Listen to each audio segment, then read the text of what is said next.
निम्नलिखित में से किस रचना में हमीर खुसरो ने चित्तौड़ पर अलाउद्दीन खिलजी के आक्रमण का वर्णन किया है?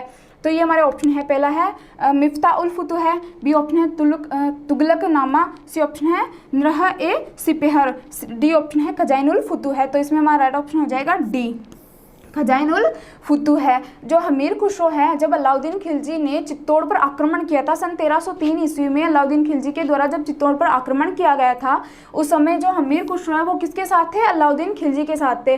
और हमीर खुसरो ने पूरे चित्तौड़ का जो आक्रमण का संजीव वर्णन है वो किस में किया है? अपनी पुस्तक, अपनी रचना खजाइन उल फुतूह के अंदर किया गया है। और जो हमीर खुसरो है इसने बताया कि सन 28 जनवरी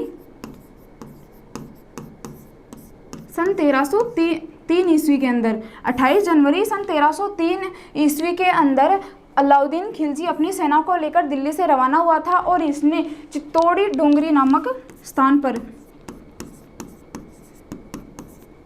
चित्तौड़ी डोंगरी के ऊपर क्या अपना पे इन्होंने कम से कम 8 महीने तक इसने अपना शिविर लगा के रखा। कितने माह तक?